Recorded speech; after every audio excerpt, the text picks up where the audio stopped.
And welcome to K-State Game Day from a rainy Bill Snyder Family Stadium. Brian Smoll along with former Wildcat Travis Tannahill. We're glad you could join us for K-State Game Day and K-State HDT coverage of K-State football against Missouri State. Today, the Wildcats will match up against the Bears, finally, after what will eventually be almost an hour delay, thanks to lightning in the area and rain. But we'll see. The sold-out crowd, it was expected to be another sellout today. That's still official. The sellout streak continues, but how many of them actually show up? I know you've gone through something like this before, right? I mean, what are the players thinking during a long delay like this? It's really out of your hands, out of your control. So as a player, you prepare for these things. You're really you're going over your notes. Those coaches are using this opportunity to get a little extra study, making sure your assignments are all sound. It's really out of your control, so you just got to roll with it. And you just got to lay and wait and find time to get out on the field. You see some players have finally been able to get out there. K-State hasn't, and neither Missouri State nor K-State have been allowed to get on the field because of the lightning in the area. So they now get an abbreviated warm-up. They'll kind of cut some things in the pregame show. We'll be a little bit shorter after we're off the air, at least you and I. K-State HDTV will continue with the pregame coverage, but it'll be a little different than a normal football pregame. What we did see, though, last week was a little bit more customary as far as K-State and what we're expected to see on the field. Travis, your thoughts on the win over FAU? K-State dominated, it seemed like, in every phase of the game. Yeah, dominating performance. It's really nice to just see all units firing on all cylinders. Our offense played well, defense played well. We got to see a little bit of special teams production, which is always nice and always important for a Kansas State team as we go into Big 12 play coming up soon. So just all those cylinders firing. We cleaned up some of the mistakes, some of the interceptions were down, the penalties were down. Just a nice non-conference win to project us forward. Jesse Ertz, not the only guy that got good playing time. Winston Dibble, only a couple of carries, 4 of them resulting in scores. We saw the defense really stand tall. 6 sacks on the day for Wildcats. Reggie Walker, some new names now emerging, it seems like, for the Wildcats here. And in the end, the defense nearly pitches a shutout. We'll get to that in a little bit as we see the interception, the takeaways for K-State this game, a number of them on the board. You look at the final numbers, 63 points for the first time for K-State, 60-plus since 2009, the most points since 2008. Penalties remain a concern. I'm sure Bill Snyder would address that this week, but you mentioned all phases of the game. Let's get to the defensive side, where K-State nearly pitches a shutout here against the Owls. The defensive front four especially really putting a lot of pressure on. You hate to throw around this terminology too much because it seems like every time you bring it up that the old lynch mob defense of old is back, it kind of blows up in your face. It would be hard to imagine it would do that today, but is this defense going to be one of those legendary defenses for K-State? I mean, only time will tell. I'm with you. I don't want to throw out that term quite yet because then we'll let up 40-plus tonight against the Missouri State offense with the backup quarterback. So let's hold tight on that. But this defense is really solid. They have athletes all over that lineup, and really, we're looking 4 or 5 probably first-team All Big 12 players. We haven't had that in quite some time, and those guys are playing well. If they can stay healthy, this defense will be dominant throughout the conference. Now, it is worth pointing out, you play Stanford. It's not Stanford's offense. Yes, they have Christian McCaffrey, but they are not a pass-happy offense, kind of like you see the teams in the Big 12 that like to put up a ton of yardage. It's defense, and sometimes the coordinators at K-State will talk about this a lot. The defensive success is sometimes measured in points allowed, not necessarily the yardage allowed. Absolutely. We'll see how we that really plays play out. that bend, don't break defense really well. Right. Special teams, speaking of breaking one, finally got loose as Dominic Heath unleashed a punt return for a touchdown. How great was it to see finally K-State have some success here? You feel like, is he the next guy? Is he the next Morgan Burns, Tyler Lockett? I mean, Dominique Heath, Morgan Burns, Tyler Lockett, that kickoff return unit and punt return unit, they put so much time and emphasis and effort into making sure that blocking scheme is perfect, that as long as a guy who can run a 4.5 40, you put him back there, he's going to have success. Dominique Heath did a really nice job finding the holes, making the correct cuts, but really it's those guys blocking up front. I've been on those units. I've seen the pride and the level of just the detail that those coaching staff and those players and the pride that they take in that unit. All right, is it schemed? I mean, is it schemes? Is that why it keeps working? Or is it a case of guys take it serious so they hold their blocks and make sure because they take pride in that unit? I mean, a little bit of both. There definitely is a scheme. I mean, there's plays drawn up on the whiteboard for punt return left, punt return right, and multiple blocking schemes that go on, and same with kickoff returns. And there's 4 or 5 or 6 kickoff return plays that are up each and every game. And then, just the pride level of those guys is definitely there. Well, it certainly seems to be paying off as K-State gets yet another non-offensive touchdown. They lead by 10 in that category over the nearest competitor in the NCAA of all teams since 1990. The Big 12, as we look forward now to the conference season, is right around the corner. K-State's going to jump in with West Virginia with full 2 feet here next week. The Mountaineers just barely hold on at home or in FedEx Field in Washington against BYU.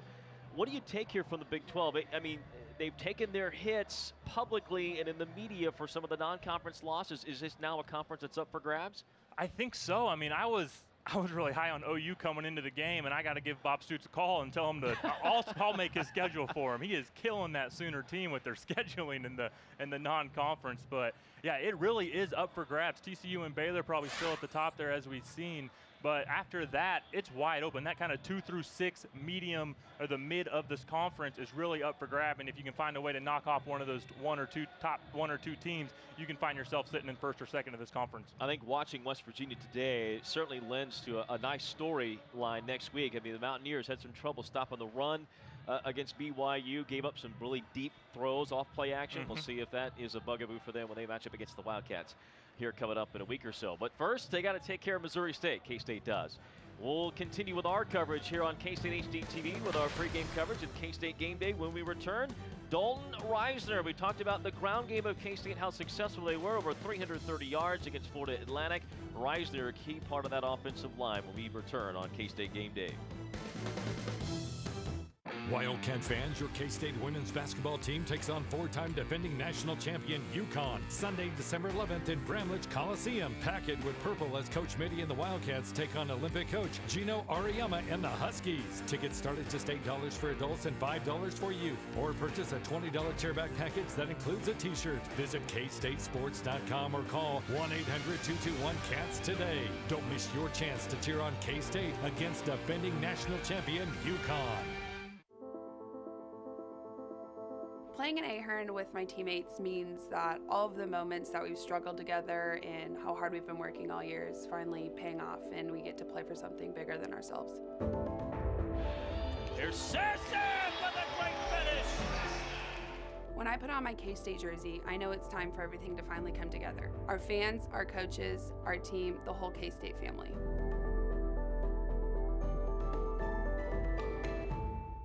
That went for 36 yards to Byron Pringle, and now they'll give it to Winston Dimble, and he finds the painted grass for the 4th time in the first half. Touchdown for the Kansas State fullback. And what did we say earlier? Just key Winston Dimble. That's all you have to look at. Let somebody else beat you. Get off on the football. All your linebackers start scraping. Chase number 38, and even when they try to make a play, the offensive line does a good job, and Winston Dimble with his 4th touchdown in this first half.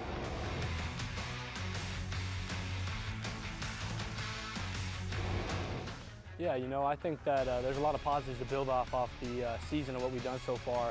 At the same time, you know, I think that we have plenty to work on. And from Stanford to Florida Atlantic, we saw a big improvement of gelling, and I'm hoping that the same thing happens this Saturday. And you know, me moving out to tackle was a whole different switch, but Coach needed me to, and I did it, you know, with no problem. And Reed Niver's done a really good job of stepping in at center, and we just need guys to keep stepping up and competing like they are. We'll be okay.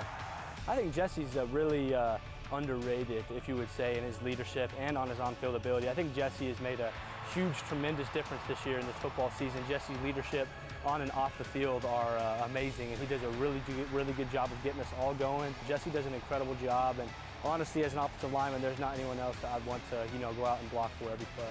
Sophomore from Blue Springs, Missouri. He's going to run again, and he's going to run for more than 10, for 20. He's at the 20. Warmack is wrestled out of bounds. It will be first down and goal to go. Jalen Young kept him out of the end zone. Yeah, first of all, as offensive lineman, I love having 4 running backs that all, even more, you know, that bring something new to the table. It's awesome coming in and knowing which guy's in and knowing which thing you're going to get. And if I had to say anything, I think that Justin Stillman and Charles Jones are a lot alike. I think they're pretty versatile guys, and they're powerful at the same time. Those guys can pretty much do it all, I'd say. Whatever play you call, they're going to be pretty consistent with it, do a real good job.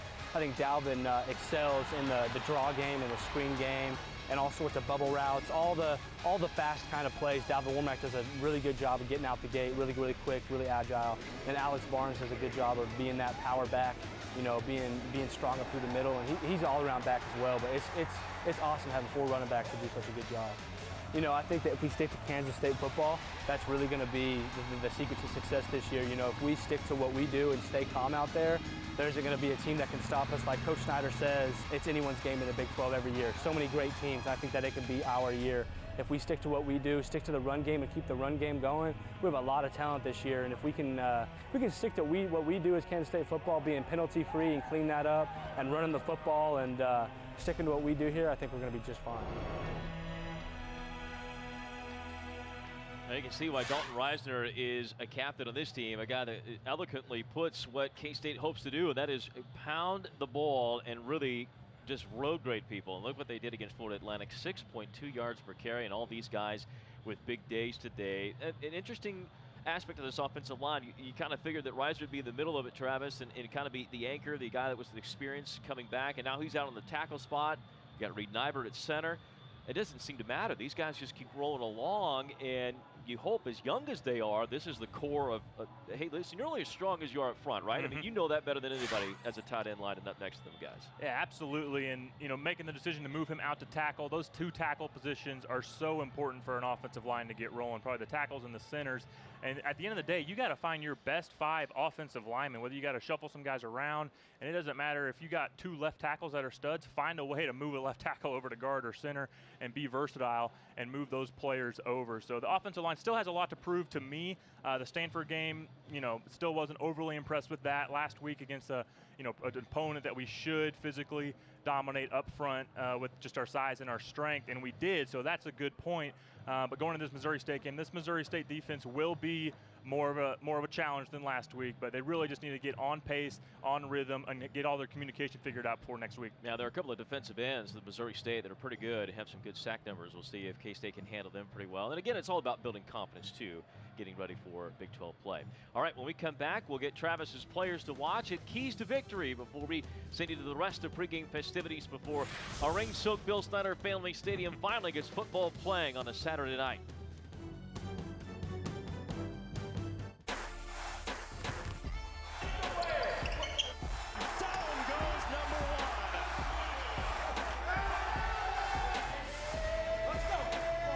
Oh man, you know, the fans, you know, Manhattan, you know, Octagon is doing, it's a tough place to play, you know, we feed off the energy.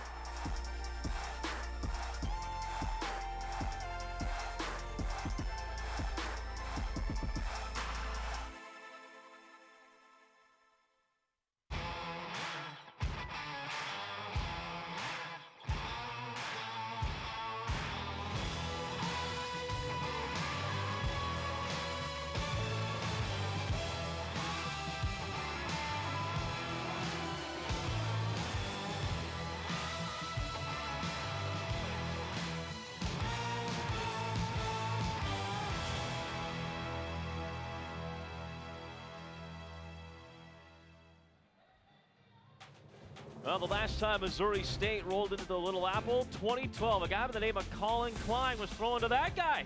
Who is that? Number 80, Travis Tannahill catching a pass from Klein. Of course, the Big 12 championship year for K-State. They rolled Missouri State in that one 51-9. We'll see if K-State has some similar success here today. A little slick out there, right? I mean, it's going to be a little wet out there on the football field. We'll see how K-State handles that, and both teams, really. What's your player to watch, though, on offense? We'll start there first here tonight. Offensive side of the ball, Dominique Heath. We saw a really nice performance from him last week. Such a young wide receiver. Really, the outcome for him, the ceiling for him is so high. Just so athletic, so versatile in that offensive side of the ball. Just really excited to watch him play tonight and even progress throughout this season and next season. He's really going to be probably that go-to guy for the next few years. The K-State's so deep at wide receiver. You got Zuber in there. We even saw a couple of the freshmen on the field have pretty good days last week with Harris and Sutton. We'll see if that continues through. What about defensive player to watch here for tonight? Defensively, Mike Moore. We've obviously been following his career, some ups and downs there early in his career, but Michael Moore's really stepped up at the end of last season and then continued that on this season. Just a physical presence there in the middle. He's big enough to handle that running game, yet still athletic enough to cover some backs out of the backfield when he's called upon. Michael Moore, really look for him to have a special night tonight and continue out this season. Well, he's had back-to-back games with a couple of fumble recoveries, so he's obviously put himself in a pretty good position in that regard to see if he can continue that streak here tonight, get another fumble recovery. But a guy that racked up double-figure tackle numbers in 3 of the last 4 games last year has kind of continued on here into this year. Keys to victory, and this is for K-State to be successful tonight. Of course, you made these before we do. I know. Handling the weather delay and a slick field were going to be part of the equation, or a slick football, right? Hold on to the football, don't turn it over. But what's your keys to victory tonight? Really, no missed tackles. When you're a defensive unit like we are, who should go out and physically dominate this Missouri State offense, really, as long as you make tackles, play sound defense, play your assignment, you really shouldn't have an issue. Number 2, take care of the ball, protect against turnovers, passing game, and fumbles, especially with this slick ball tonight, this slick field, making sure you're taking extra caution as you're going through the holes as a ball carrier. And then eliminate penalties. We saw last week still too many. You know, you can get away with that against an FAU opponent. You might even be able to get away with that against a Missouri State, but you want to clean those up before you go into Big 12 play. Yeah, no doubt. I mean, you're now at the point where you're getting to the end of non-conference play. You want to try and solidify your rotation. You want to solidify depth a little bit. Coach Snyder, I'm sure, would love to do that again tonight. But more than anything, as you said, you want to kind of clean it up. You want to get that ball rolling the right way before Big 12 play continues. The team is out on the field. They're finishing their warm-ups. They're about ready to head inside here in a few minutes and get warm and ready to go. I'm sure they're chomping at the bit to get out and play some football in front of the Wildcat faithful, who have stuck it out through what has been lightning and rain and wind. We've been nice and comfortable up here inside the press box. Speak for yourself. My socks are still wet from the walk-in. I got here early enough before the rain. Planned ahead. We'll be here, of course, the next home game for the next installment of K-State Game Day. Stay tuned here on K-State HD TV. Coming up, the call of the game from Wyatt Thompson, Stan Weber, and sideline reporter Matt Walters, the guys that know your team the best. They'll have the call for you intermixed with our K-State HD TV video production. For Andy Leach, our producer-director, for Travis, I'm Brian Smolder. Thank you for watching. K-State Game Day pregame continues right up until kickoff shortly after 7 here on K-State HD TV.